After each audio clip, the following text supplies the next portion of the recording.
Voy a leer para ustedes la palabra del Señor. Primera de Timoteo 5, 17 al 25 dice así: Los ancianos que gobiernan bien sean considerados dignos de doble honor, principalmente los que trabajan en la predicación y la enseñanza.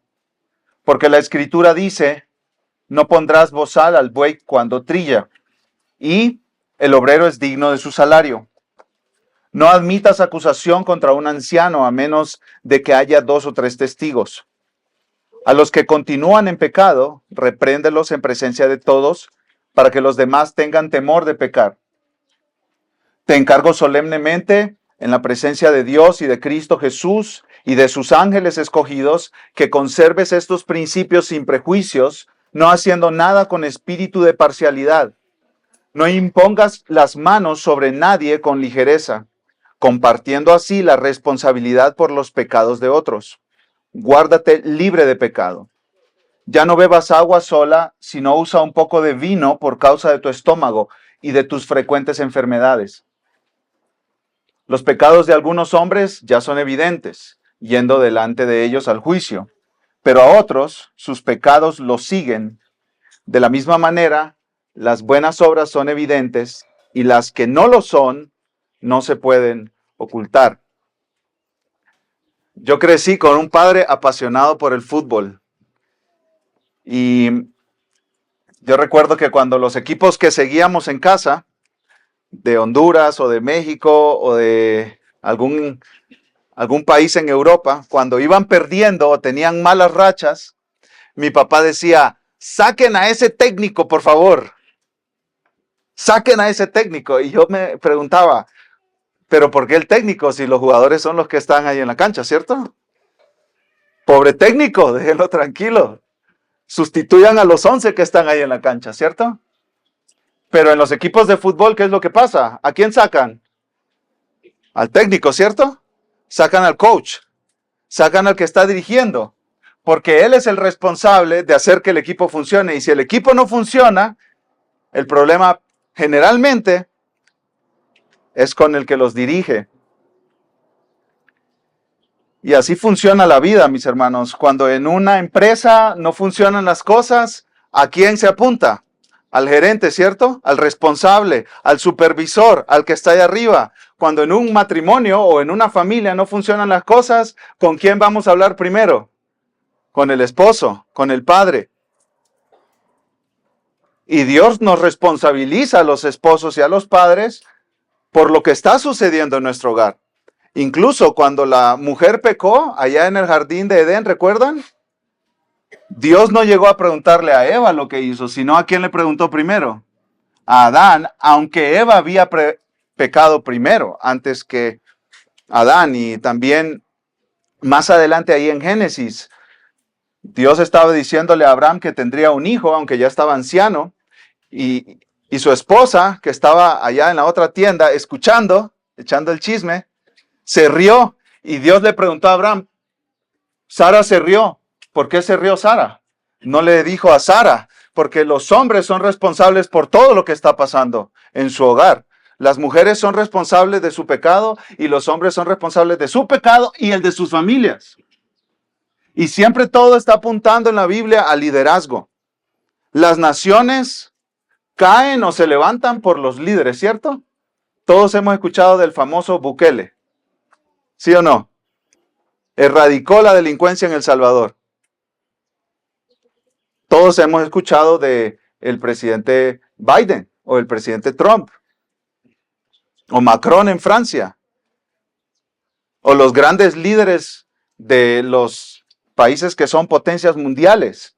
Y muchos países se destruyen por decisiones de sus líderes. Las naciones caen sin un buen liderazgo, los equipos deportivos pierden sin un buen liderazgo, los negocios van a la quiebra sin una buena gerencia y administración de liderazgo, los hogares se destruyen sin un buen liderazgo. Y exactamente eso pasa con las iglesias. Las iglesias llegan hasta donde sus líderes llegan. Las iglesias funcionan hasta donde sus líderes funcionan. Las iglesias fracasan cuando sus líderes fracasan. Las iglesias sufren cuando sus pastores que deben cuidarlas, no están bien. Y no las cuidan. Y no las pastorean. El pastor John MacArthur dice, la habilidad de la iglesia para cumplir su llamado depende humanamente de un importante factor, la cualidad de sus líderes. Las iglesias no se elevan más allá del nivel de su liderazgo. Muchos, escucha esto, muchos, si no la mayoría de los problemas que afronta la iglesia se deben a fallas de su liderazgo. En otras palabras, cuando las iglesias están batallando, sufriendo, fracasando, volteemos a ver a los pastores y preguntemos, pastores, ¿qué está pasando? Sin líderes piadosos y capaces, el trabajo en la iglesia no prosperará. Y por eso Pablo escribe estos versículos a Timoteo. Porque Pablo sabe que el liderazgo es esencial para que la iglesia cumpla su propósito. ¿Cuál es el propósito de la iglesia, mis hermanos? Ahí está, en 1 Timoteo 3:15. Lo hemos repetido a lo largo de toda la serie de predicaciones de 1 Timoteo. La iglesia es columna y sostén de la verdad. O sea, levantamos el evangelio para que el mundo lo vea. Y la iglesia que está haciendo bien ese trabajo es porque está siendo bien pastoreada y bien cuidada. Cuando la iglesia no está haciendo ese trabajo de proclamar bien el evangelio, quiere decir que tiene un liderazgo en problemas. Sin un liderazgo pastoral capaz, la iglesia no podrá cumplir su función. Entonces aquí Pablo da instrucciones a Timoteo y a la iglesia sobre los pastores, y así se titula este sermón. Instrucciones sobre los pastores de la iglesia. En 1 Timoteo 3, Pablo da las características de los pastores, pero aquí nos instruye sobre cómo debe funcionar el ministerio pastoral en la iglesia y cómo la iglesia debe ver y tratar a sus pastores. Entonces, voy a dividir este sermón en 4 partes. La primera parte es, honren a sus pastores. Iglesia, honren a sus pastores. La segunda parte, protejan a los pastores que son acusados. En tercer lugar, reprendan a los pastores que pecan. Y en cuarto lugar, elijan con sabiduría a más pastores. Honren, protejan, reprendan, elijan. Entonces, vamos a verlo uno por uno, mis hermanos. En primer lugar, honren a los pastores. Iglesia, honren a los pastores. Versículo 17. Los ancianos que gobiernan bien sean considerados dignos de doble honor, principalmente los que trabajan en la predicación y en la enseñanza.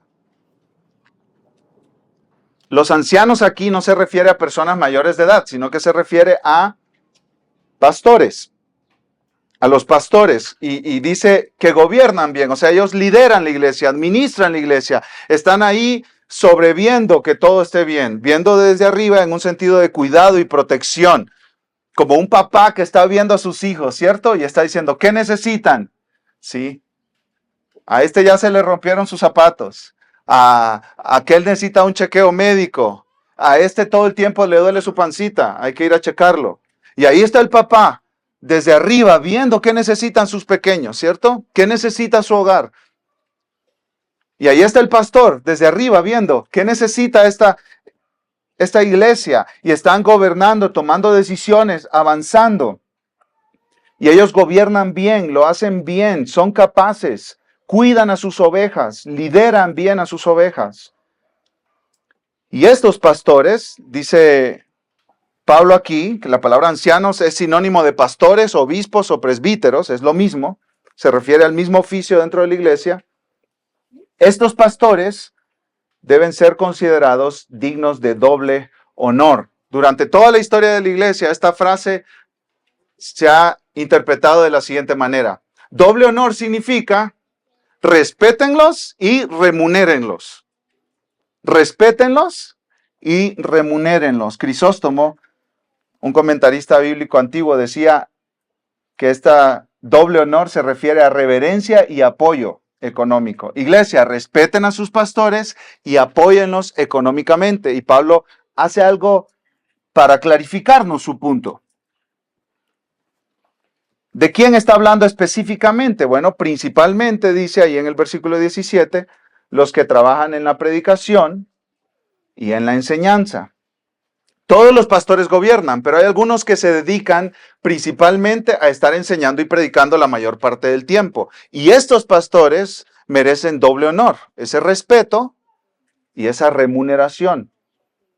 apoyo económico. Recuerden que acaba de decir Pablo, honren a las viudas, ¿cierto? Que en verdad lo son, en el pasaje anterior, ahí en los versículos anteriores de 1 Timoteo 5, 3 al 16. Y ese honor a las viudas se refiere, claro, respeto, darles su lugar, amarlas, cuidarlas, pero también proveerles para sus necesidades. Darles su comida, llevarles su despensa, ayudarles a pagar su renta, su cuenta de electricidad. Igualmente, aquí se refiere a que los pastores que están trabajando en la predicación y en la enseñanza, que dedican su tiempo, que hacen un trabajo arduo hasta el punto del cansancio, son dignos de ese respeto y esa remuneración.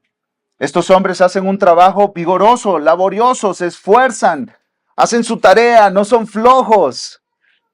Son capaces, hábiles, responsables, toman entrenamiento para seguir creciendo, quieren mejorar, quieren aprender.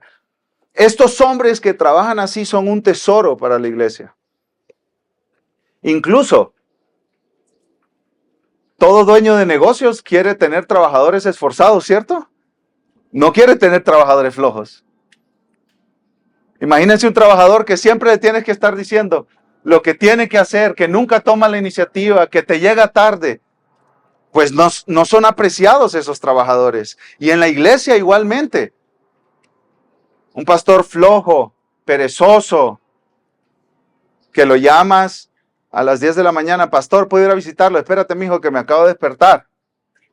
Y ando en pijama todavía, me cambio y como a la 1 nos vemos. De esos no está hablando Pablo aquí. Pablo está hablando de hombres que se esfuerzan, que trabajan, que hacen su mejor esfuerzo posible para servir a su congregación, especialmente en la enseñanza y en la predicación. La enseñanza y la predicación son un esfuerzo grande. Preparar sermones, a mí a menudo me preguntan, ¿cuánto tiempo te toma preparar sermones? Pues depende, pero generalmente unas 15 horas a la semana, que yo quisiera que fueran más. Y a veces ahí me tiene mi familia a la 1, 2 de la mañana, todos dormidos y yo trabajando. Y después siguen todos dormidos a las 5:30 de la mañana, 6 de la mañana, y yo ya estoy dándole. Y es trabajo arduo. Porque los pastores que trabajan y se esfuerzan de esa manera no quieren venir aquí a contar sus visiones y sus sueños, o solo a contar chistes y entretener. No, quieren hablar con fidelidad la palabra de Dios, de manera que cuando nos presentemos delante de Él podamos escuchar, bien, siervo y fiel. Fuiste fiel al alimentar mi rebaño. Fuiste fiel al darle de comer a mis ovejas. Esa palabra que ellas necesitan. Entonces, a esos hombres, dice Pablo, respétenlos. Que no sea en la iglesia un ambiente de irrespeto para estos hombres. Que no sea un ambiente de una falta de reconocimiento por su trabajo. Son hombres valiosos. Son hombres valiosos. Y mira, el versículo 18 confirma que Pablo está hablando aquí de remuneración económica también. No solo respeto, sino dinero. Miren conmigo el versículo 18, por favor. 1 Timoteo 5:18. Porque la escritura dice, no pondrás bozal al buey cuando trilla, y el obrero es digno de su salario. Entonces Pablo cita dos porciones de la Biblia aquí. La primera es del Antiguo Testamento, Deuteronomio 25:4, no pondrás bozal al buey cuando trilla. Y la segunda es del mismo Jesucristo, en Lucas capítulo 10, versículo 7. El obrero es digno de su salario. Entonces, la primera, no pondrás bozal al buey cuando trilla, se dio en Deuteronomio este mandamiento y es un mandamiento a favor del animal, ¿sí? Trillar era la acción después de la cosecha, cuando ya se había recogido todo el trigo, que el grano de trigo quedaba cubierto en la cáscara. Entonces, para sacar a ese grano de ahí, tenían que trillarlo. Y para trillarlo les pasaban piedras por encima. Sí, y a veces los bueyes tenían que estar caminando ahí en círculos o tenían que estar jalando ruedas grandes, pesadas, para que esas ruedas quebraran la cáscara del trigo, se abriera y luego se pudiera sacar la semilla que se podía usar para hacer la comida. Y entonces personas sin ningún tipo de corazón y de conciencia le ponían un bozal al buey para que no estuviera comiendo lo que estaba trillando. Y la ley para el pueblo de Israel es: no hagan eso, porque el que está trabajando necesita beneficiarse del trabajo que está haciendo. Y ahora Pablo usa este mismo versículo para defender su ministerio en la carta a los Corintios. Escucha cómo lo dice ahí. 1 Corintios 9, versículos 9 y 10. Pues en la ley de Moisés está escrito: no pondrás bozal al buey cuando trilla. ¿Acaso le preocupan a Dios los bueyes?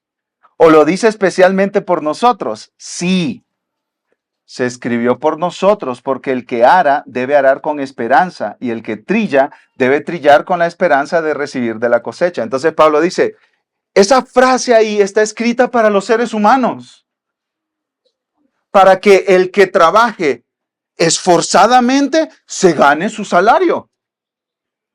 Poner bozal al buey que trilla es como que tú tengas un albañil construyéndote tu casa y al final de la quincena no le pagues. Eso es una injusticia tremenda, ¿cierto? ¿A quién le gusta trabajar de gratis, teniendo cuentas que pagar? ¿A quién le gusta esforzarse, disciplinarse y que llegue el fin de la semana o de la quincena o del mes y se queda con las manos vacías? De la misma manera con los pastores, que se esfuerzan, que trabajan. Ellos deberían recibir reconocimiento por su trabajo.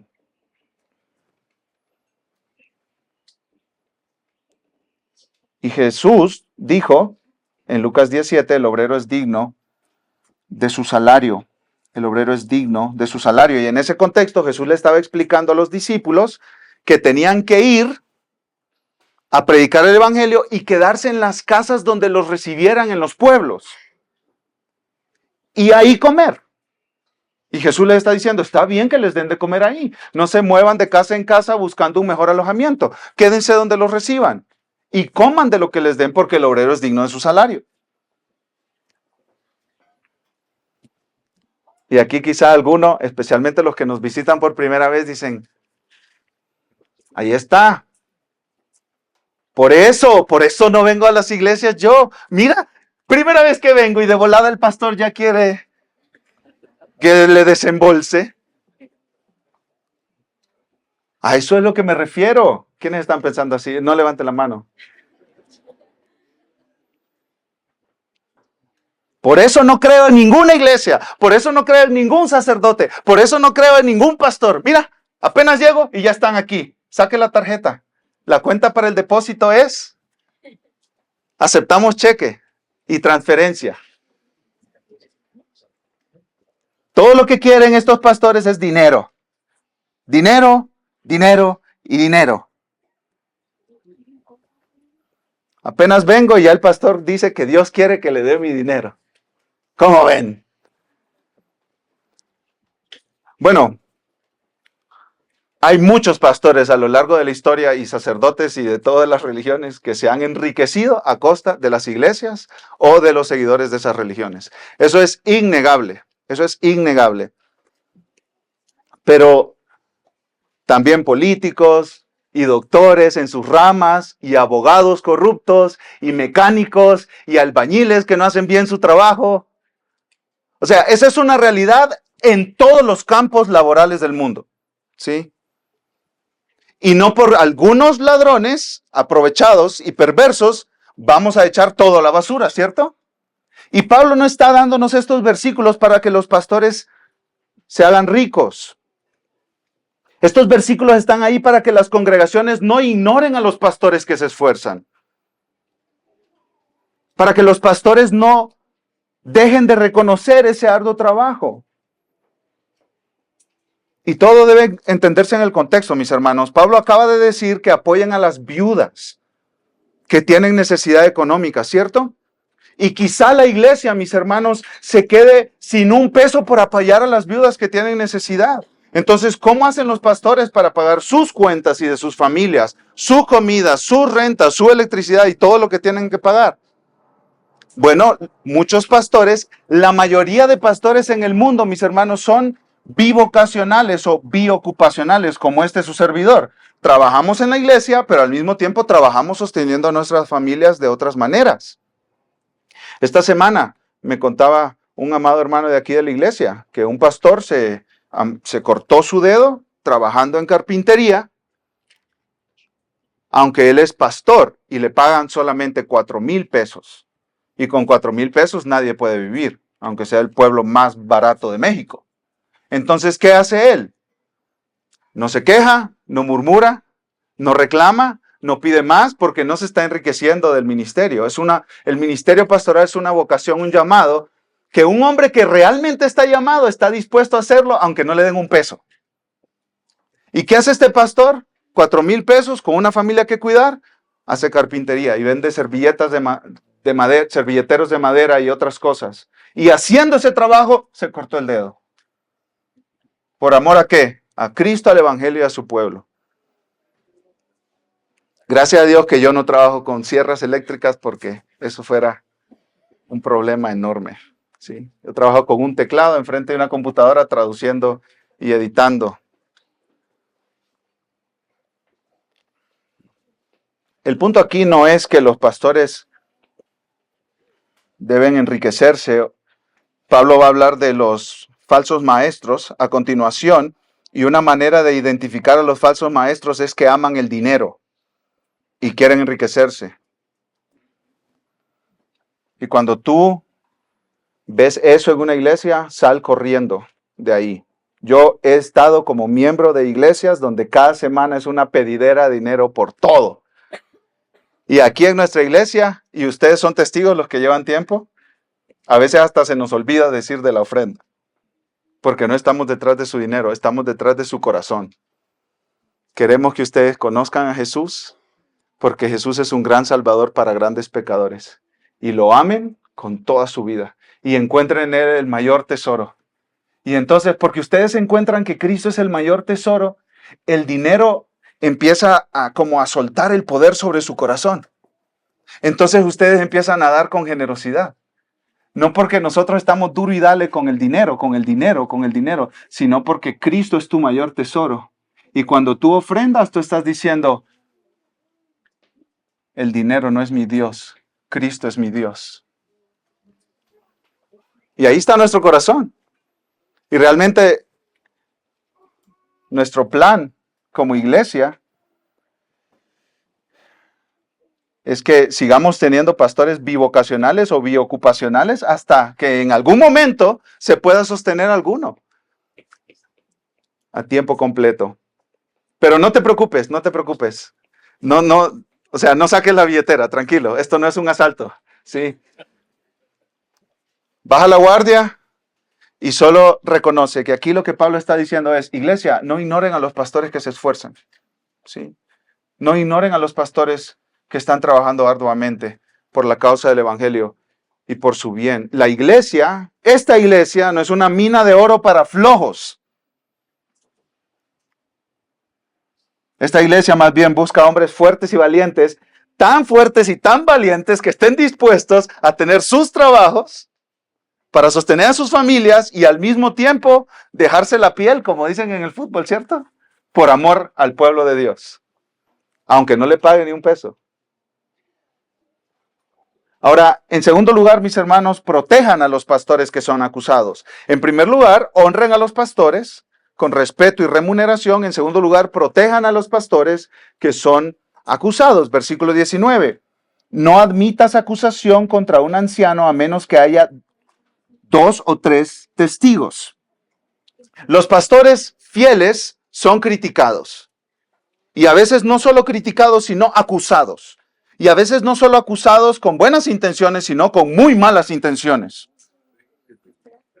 Muchos pastores que son fieles, que están haciendo su mejor esfuerzo, su mayor esfuerzo, son acusados. Y Pablo, ¿qué dice? No aceptes esas acusaciones a menos que vengan validadas por 2 o 3 testigos. ¿Sí?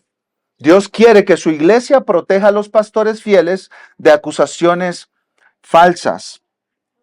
¿Por qué se acusaría a un hombre que está trabajando? Que tú lo ves que está ahí, como dicen, sudando por causa del evangelio y de Cristo, y que está enseñando y se prepara para predicar y para enseñar y para organizar la iglesia, y está ahí batallando y tiene su propio trabajo y su familia que cuidar y está dándolo todo por el Señor y por el evangelio. ¿Por qué lo acusarían? Bueno, podemos pensar en muchas razones. Quizá porque resisten a la autoridad de la Biblia que el pastor está predicando. Quizá porque están resentidos de que él está ahí como pastor. Quizá porque tienen envidias o celos de sus capacidades o de su rol como pastor. Pero realmente, mis amados hermanos, Pablo nos dice el contexto aquí. Pablo acaba de decir que los pastores deben evaluar a las viudas que la iglesia va a apoyar, ¿cierto? Imagínense a Timoteo y a los otros pastores de Éfeso diciendo, a esta sí por estas características, a esta no. Y de repente, un miembro de la iglesia dice, ¿y por qué a mi abuelita no? Y los pastores empiezan a decirle, es que estás tú, mijo. Apóyala tú, sosténla económicamente tú. Es tu responsabilidad. Mira, te volvemos a leer la carta que Pablo nos mandó. Los hijos y los nietos tienen que cuidar a sus padres y abuelos. Y entonces esta persona puede ir a traer acusaciones con otros cristianos contra la decisión que tomaron los pastores de no apoyar a su viuda. O de repente se decide que a una viuda no se va a apoyar y la comadre, ¡ay! ¿Por qué no? Y empieza a generar chisme, murmuración contra los pastores.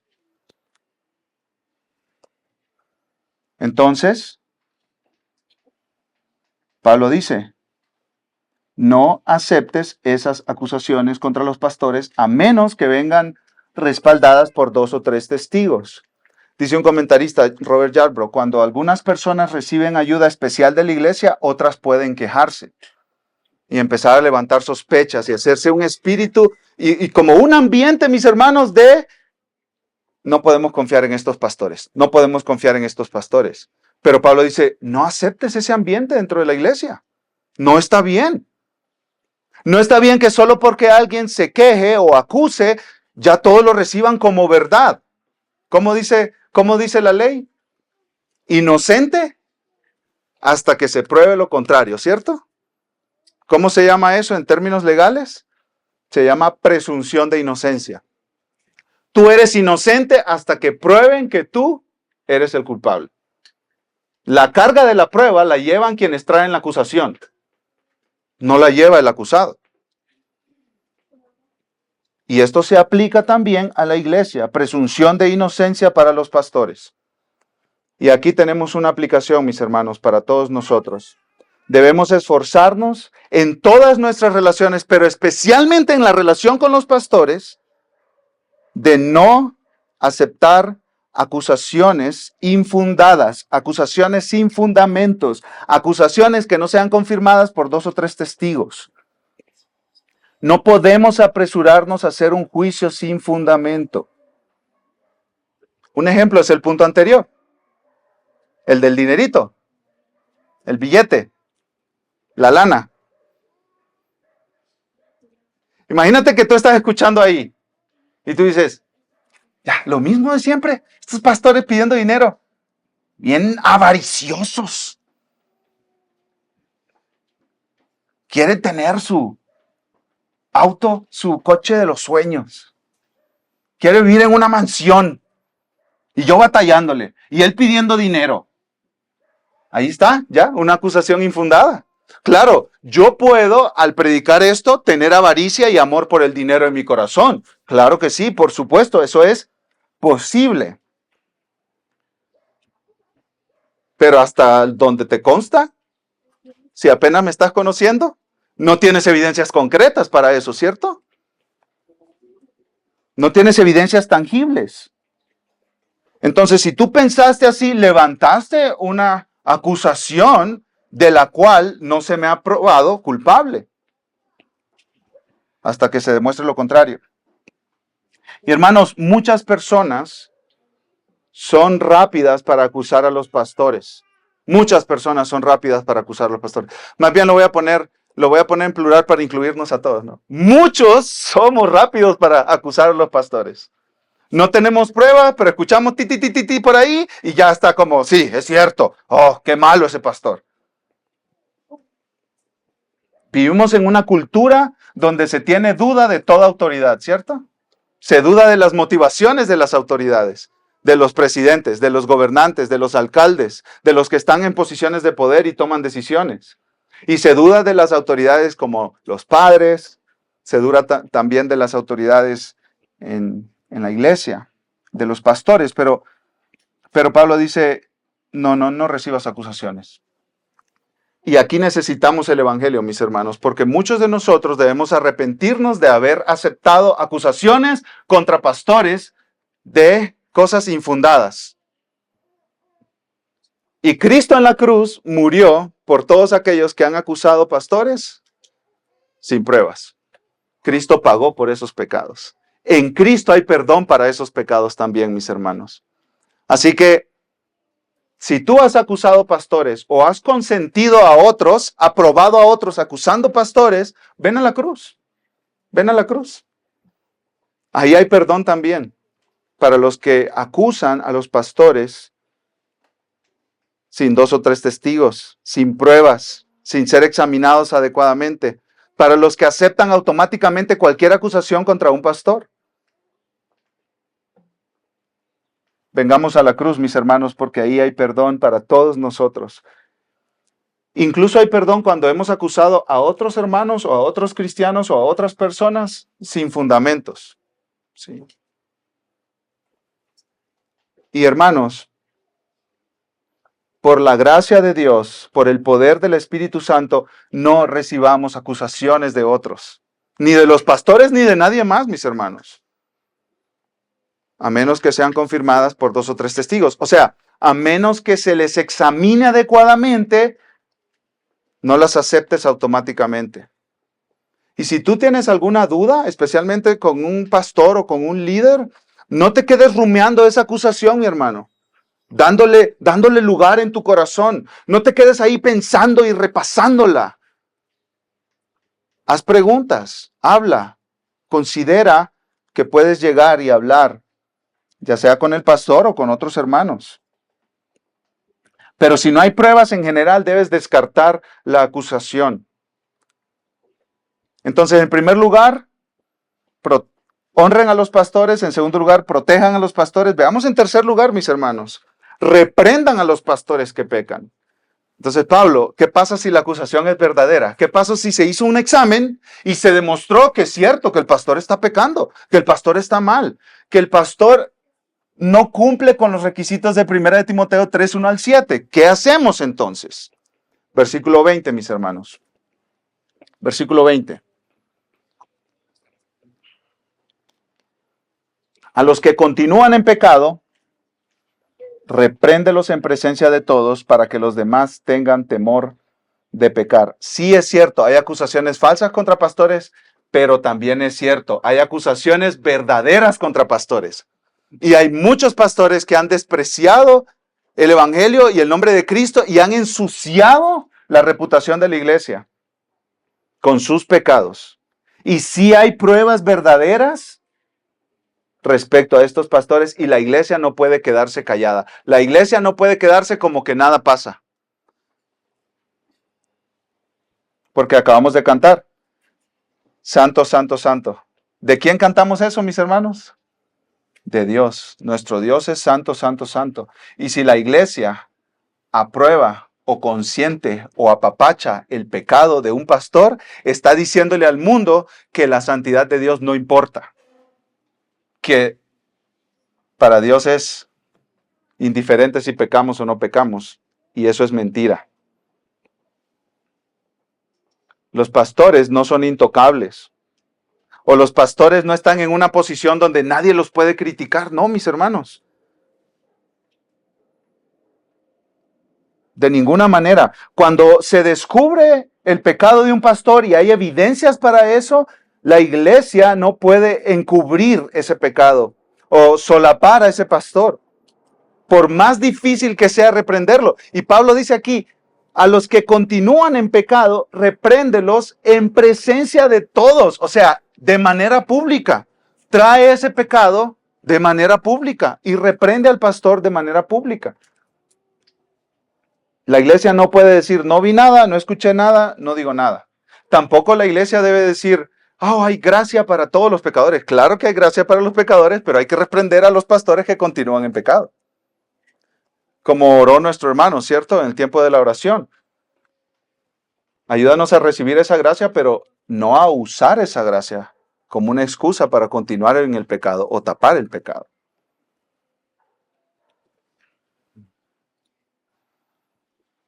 ¿Cuál pecado, Pablo? ¿Cuál pecado se debe reprender? Cualquier pecado que haga que el anciano no cumpla los requisitos de 1 de Timoteo 3, 1 al 7. Cualquier pecado que haga que el pastor no cumpla los requisitos de 1 de Timoteo 3, 1 al 7. Y la palabra repréndelos ahí, mis hermanos, significa exponer, corregir, reprobar. ¿Y por qué hacerlo públicamente? Porque los pastores llevan más responsabilidad, mis hermanos. Escucha lo que dice Santiago 3:1. Hermanos míos, que no se hagan maestros muchos de ustedes, sabiendo que recibiremos un juicio más severo. Los pastores tienen una responsabilidad más grande y por eso deben ser evaluados con un juicio más severo. En una ocasión un hermano me dijo, yo no sé por qué tantos hombres están diciendo que quieren ser pastores y eso es tan serio. O sea, están poniéndose en una posición donde van a ser evaluados. Hasta los detalles más privados de su vida van a ser evaluados. Y cuando se encuentren faltos, van a ser expuestos públicamente. Como no corras al pastorado, por favor. Si se les deja pasar por alto el pecado a los pastores que pecan, se va a manchar la reputación de la iglesia, la imagen de Dios, del evangelio y también el ministerio pastoral. ¿Y cuál va a ser el resultado de reprender públicamente a estos pastores que continúan en pecado? Dice Pablo ahí en el versículo, para que los demás tengan temor de pecar. O sea, que la gente diga, hey, esto va en serio, ¿eh? Esto no es en broma. Tenemos que batallar contra nuestro pecado, tenemos que luchar contra nuestro pecado, tenemos que hacer morir nuestro pecado. Y aquí la motivación, mira esto qué interesante, la motivación para la santidad no es la gracia en este versículo, mi hermano, ni es la misericordia, ni la compasión de Dios. ¿Cuál es la motivación para la santidad aquí, mis hermanos? El temor. El temor es una buena motivación para la santidad. Mira qué tan en serio Dios se toma el pecado, que está dispuesto a exponer a los que son pastores públicamente, y eso va a traer temor a la iglesia. Y eso es tan difícil, mis hermanos, reprender a un pastor públicamente es tan difícil, es tan incómodo, es tan serio, es algo tan complejo, que Pablo le dice a Timoteo, Timoteo, mira, tú estás, cuando reprendes a los pastores que continúan en pecado, tú estás siendo observado por algunos personajes. Mira el versículo 21. El tímido Timoteo tenía que ser recordado que Dios, Cristo Jesús y sus santos ángeles escogidos estaban viéndolo. Mira el versículo 21. Te encargo solemnemente en la presencia de Dios y de Cristo Jesús y de sus ángeles escogidos, que conserves estos principios sin prejuicios, no haciendo nada con espíritu de parcialidad. ¡Wow! ¿Quién está viendo la iglesia y cómo se trata con el pecado en la iglesia, mis hermanos? Dios, Cristo y sus ángeles, ahí están viendo. Timoteo no podía encerrarse en su oficina y esperar que la tormenta pasara. Bueno, ahí se van a olvidar del pecado de esos pastores. No, tenía que actuar. ¿Por qué? Porque Dios estaba de testigo. Y Cristo estaba de testigo. Y los ángeles estaban de testigo. Es como si Pablo le estuviera diciendo, Timoteo, todo el cielo está viéndote. Todo el cielo está viéndote. Está viendo lo que tú estás haciendo. Y el pecado de los pastores debe ser tratado. Y una tentación para Timoteo y para todos los pastores es mostrar favoritismos, parcialidad. Y por eso Pablo le dice que todo eso lo tiene que hacer sin prejuicios, no haciendo nada con espíritu de parcialidad. Quizá Timoteo decía, no, a este no le digo nada mejor porque este es muy influyente. O a este no le digo nada mejor porque este es muy intimidante. O este es mi amigo, este es mi compa. Y uy, qué difícil decirle algo. O este es uno de los que más ofrendan en la iglesia y mejor no le digo nada. Pero Dios, Cristo y los ángeles estaban de testigos. Y Timoteo era un tipo, por lo que vemos en la Biblia, mis hermanos, era un hombre joven, tímido, bajo perfil, que se desanimaba fácilmente. Y Pablo le dice, Dios, Cristo y sus santos ángeles son testigos de lo que tú estás haciendo.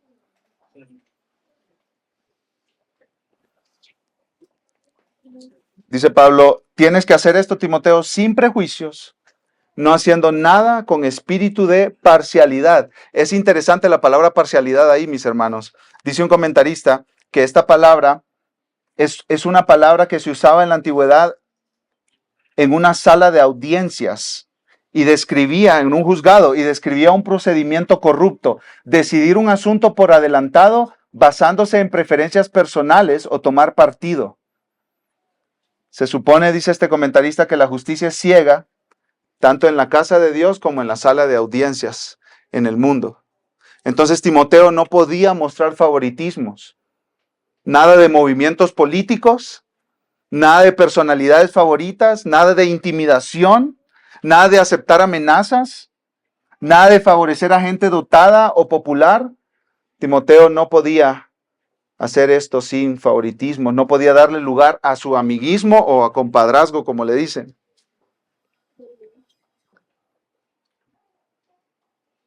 Aplicación, mis hermanos. Amemos tanto a los pastores que estemos dispuestos a incomodarnos y hacer el trabajo difícil de reprenderlos y hablar con ellos acerca de su pecado. Amemos tanto a los pastores que estemos dispuestos a hacer el trabajo difícil de tratar con su pecado. Los pastores no son perfectos, mis hermanos. Solo Cristo es perfecto. Los pastores pueden ser criticados y tú puedes ir a hablar con los pastores y decirles, pastor, estoy viendo esto en tu vida. Y es mala evidencia cuando un pastor responde a la defensiva. Es mala evidencia, muy mala evidencia. Y si tú no crees en Cristo hoy, mira lo grave del pecado. Mira cómo Dios ve el pecado. El pecado es tan grave y tan horrible para Dios que a los líderes de sus iglesias Él manda a reprenderlos. Porque el pecado no debería tener lugar en la iglesia ni en la vida de las personas. Así que aquí vienen las buenas noticias del Evangelio, porque el Evangelio te dice que tú eres pecador y que tu pecado es horriblemente grave contra Dios, pero que Cristo en la cruz pagó por ese pecado.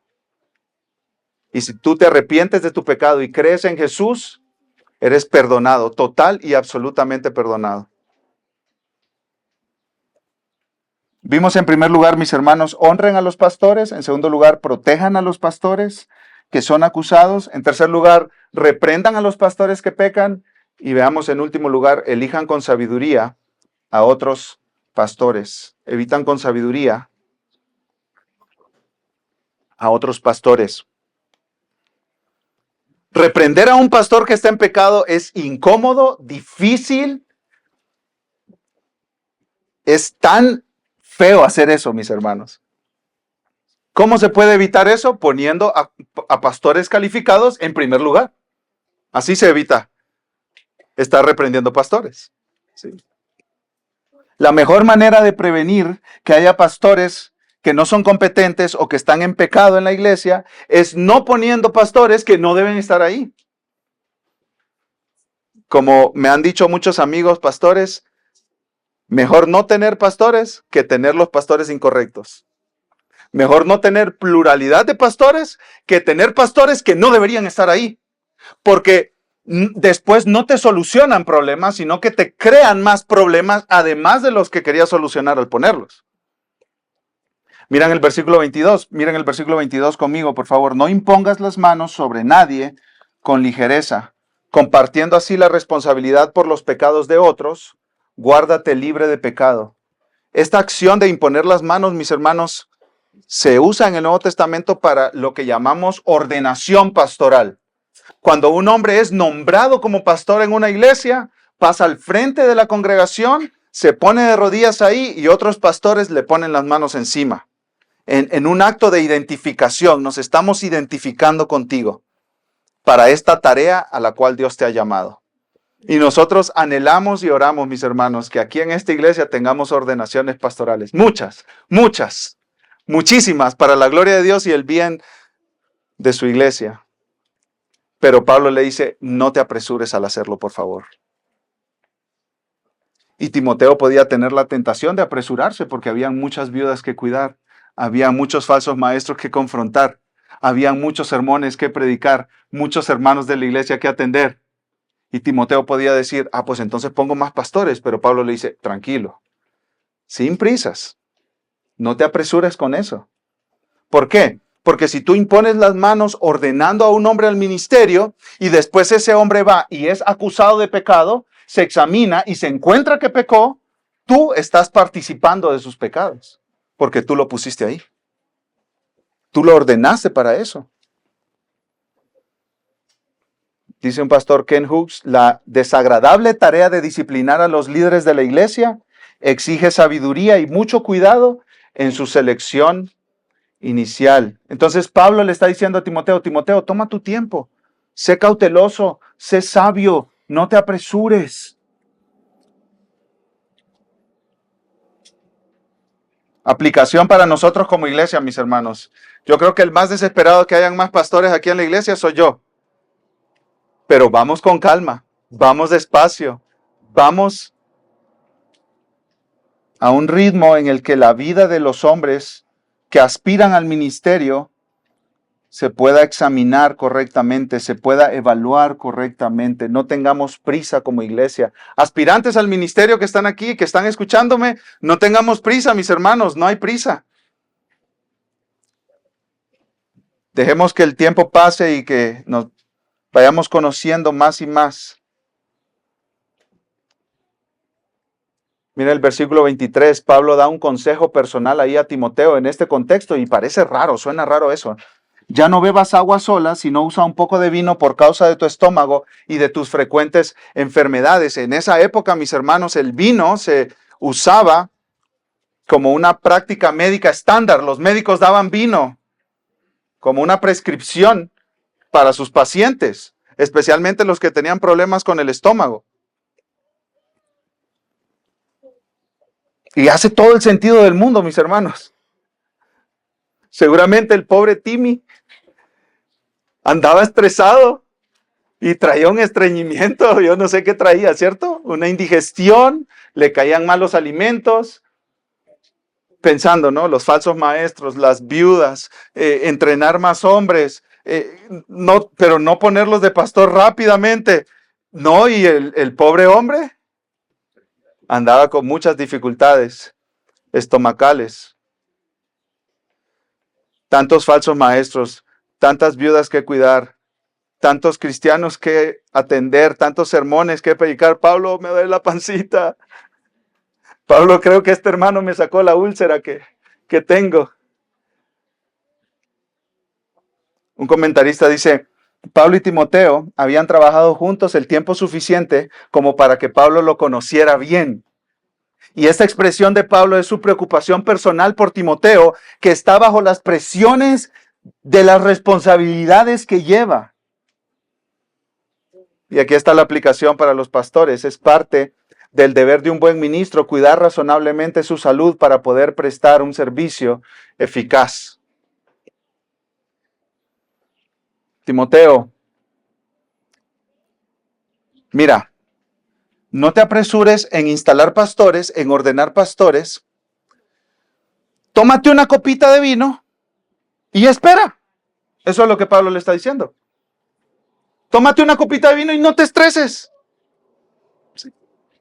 Esto no es un mandato directito a la playa y sal con un 12 ahí de botellas de vino, ¿cierto? Esto no es un mandato así, ¿ok?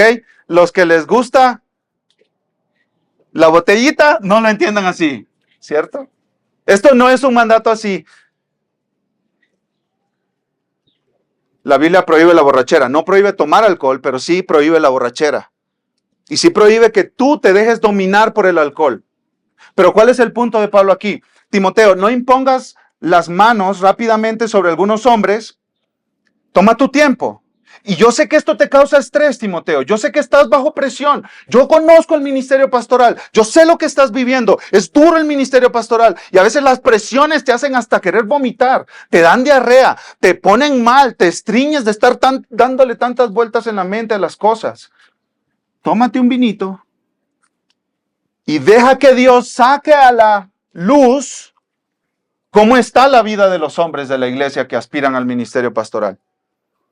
Este llamado a tomar una copa de vino es un llamado a espera, tranquilo, no te apresures. Mira el versículo 24 conmigo.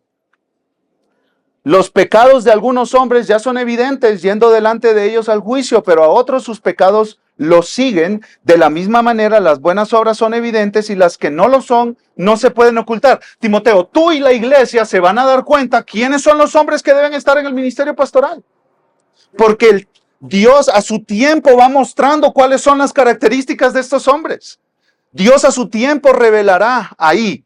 Dios revelará a su tiempo quiénes son los hombres que tienen el carácter piadoso para ser pastores y quiénes son los hombres que no tienen el carácter piadoso para ser pastores.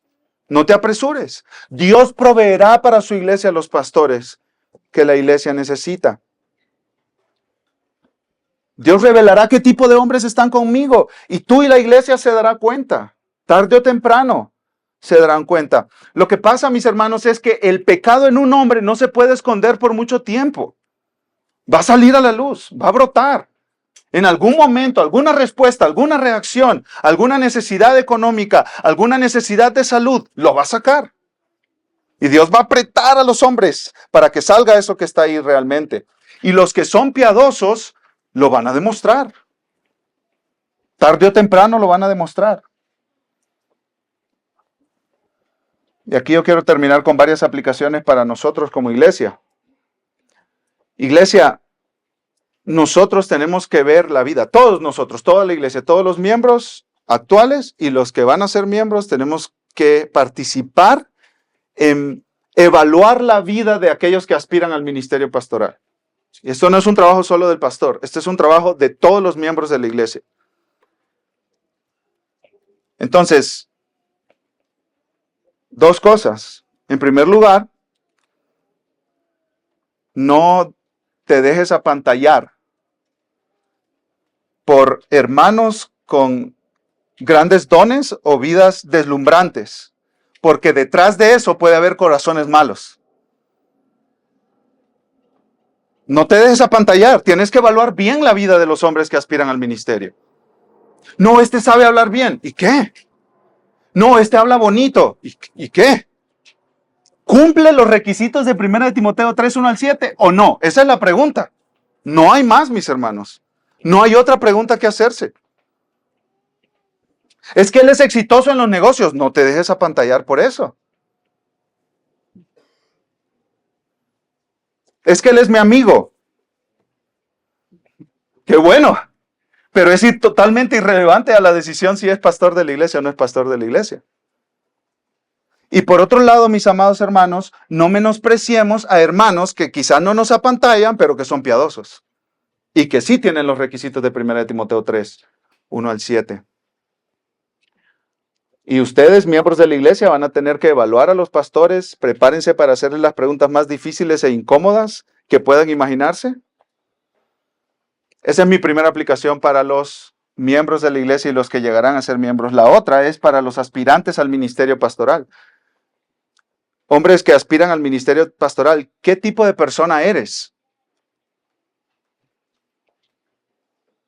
De verdad, desde tu corazón, ¿qué tipo de persona eres? Va a pasar tiempo y Dios te va a apretar para que salga de ti lo que verdaderamente está ahí. ¿Qué va a salir? ¿Qué descubrirán las personas sobre ti en los próximos días, meses y años? ¿Te alcanzarán tus pecados o de verdad la gente va a descubrir que tú eres un hombre piadoso, incluso más piadoso de lo que ellos pensaban? Si tú aspiras al ministerio, tienes que evaluar bien tu vida y tu corazón. ¿Por qué? Versículo 24-25, porque los pecados de algunos hombres ya son evidentes, yendo delante de ellos al juicio, pero a otros sus pecados los siguen. De la misma manera, las buenas obras son evidentes y las que no lo son no pueden ocultarse. Tú no puedes ocultar tu piedad, mi hermano. O tú no puedes encontrar tu corazón malo. No puedes ocultar tu corazón malo. ¿Y por qué todo esto, mis hermanos? Cristo ama tanto a esa iglesia que quiere los mejores hombres posibles para cuidarla. Y quiere que la iglesia los trate dignamente y con honor. Todo porque nos ama. Y confiamos, mis hermanos, por lo que Pablo dijo en Efesios capítulo 4, que Jesucristo, que resucitó de entre los muertos, va a proveer pastores piadosos para su iglesia. Vamos a orar. Amado Padre, te damos gracias porque Jesús es el gran pastor, el buen pastor, que pastorea a sus ovejas, que somos todos los que hemos creído en Él como nuestro Salvador. Gracias, Señor, porque Jesucristo es un gran pastor que cuida a sus ovejas, proveyéndole pastores que las protejan y las alimenten en su nombre, hasta que todos nos presentemos delante de Él para ser pastoreados por Él por la eternidad. Mientras ese día llega, Señor, ayúdanos proveyéndonos pastores fieles a esta iglesia y proveyendo pastores fieles para otras iglesias también en esta ciudad, en esta república y hasta los fines de la tierra, Dios. Danos sabiduría, Padre, para tratarnos, amarnos, servirnos, cuidarnos, como en todas nuestras relaciones, iglesia, pastor, pastor, iglesia, miembros. Te amamos, Padre, y te damos gracias por Jesús, nuestro gran pastor, que dio su vida por nosotros. Y te pedimos, Señor, que tú levantes hombres que como Cristo dio su vida por su pueblo, estos hombres estén dispuestos a dar su vida por tu pueblo también, siguiendo el ejemplo de nuestro buen Salvador Jesús. En su nombre oramos. Amén y amén.